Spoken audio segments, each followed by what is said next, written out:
Hello guys, আমার চ্যানেলে তোমাদেরকে অনেক অনেক স্বাগত। আজকে কোনো ব্লগ ভিডিও নয়, আজকে কোনো কমেডি ভিডিও নয় গাইস। আজকে আমি বলবো একটি গাছের উপকারিতা সম্পর্কে। আমাদের বাড়ির পাশে এমন অনেক ধরনের গাছ হয়ে থাকে যেই গাছগুলোকে আমরা অবহেলা করি, কিন্তু সেই গাছগুলো যে আমাদের কত উপকারে আসতে পারে, সেই গাছের পাতা ফুল দিয়ে যে আমরা কত ধরনের ঔষধ বানাতে পারি, তোমরা ভিডিওটা না দেখলে হয়তো বুঝতে পারবে। তো এই নয়নতারা গাছের জাদুকরি কয়টা গুণ জেনে নাও।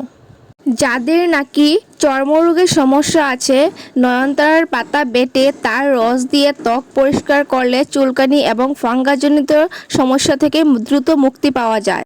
অনিয়মিত পিরিয়ড, মাসে একাধিকবার পিরিয়ড, অতিস্রাব, পিরিয়ডের কালীন যন্ত্রণা ইত্যাদি থেকে মুক্তি পেতে নয়নতারা অপরিহার্য।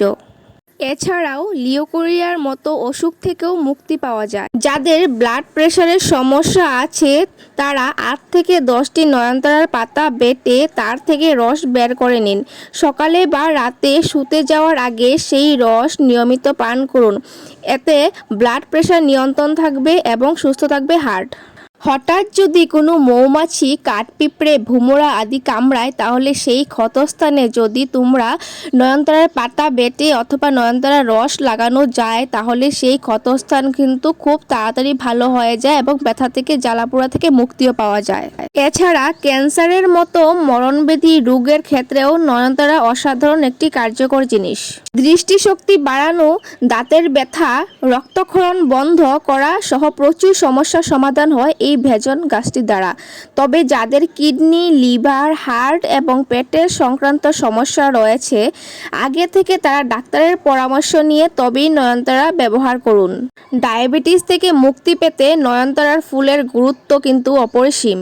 নয়নতারা গাছের ফুল ও মূল শুকনো হলে 1 গ্রাম আর কাঁচা হলে 2 গ্রাম একসঙ্গে করে মাঝারি মাপার 1 কাপ জলের সাথে রাতে ভিজিয়ে রাখুন।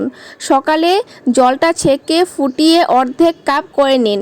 এবার ওই জল অর্ধেক করে সকালে ও রাতে পান করুন। দিন 10 ব্যাপার পর পুনরায় রক্ত পরীক্ষা করিয়ে নিন। ডাক্তারের পরামর্শ নিন। কয়েকদিনের মধ্যেই ঘন ঘন প্রস্রাব হওয়া এবং উপসর্গগুলিও কমে গিয়ে নিয়ন্ত্রণে আসবে ডায়াবেটিস অসুখ।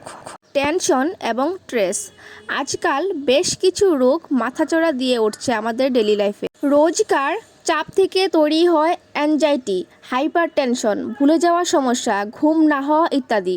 শরীরে যখন দানা বাঁধে এইসব রোগ, তখন কিন্তু বোঝা যায় না, পরে কিন্তু এইসব থেকেই সৃষ্টি হয় মহা অসুখ। 1 মুঠো শুকনো নয়নতারার ফুল ও পাতা জলে ফুটিয়ে নিন, চায়ের মতো করে তৈরি করুন। এরপর সেটাকে ছেঁকে 1 চামচ মধু মিশিয়ে প্রতিদিন সকালে খালি পেটে 1 কাপ করে খান। খুব তাড়াতাড়ি ফল পাবেন কিন্তু। তো গাইস, আমার এই ভিডিওটা যদি আপনাদের ভালো লাগে থাকে তাহলে একটি করে লাইক, কমেন্ট এবং সাবস্ক্রাইব করে দিয়ে আমার পাশে থাকুন। Thank you so much, love you all, tata by.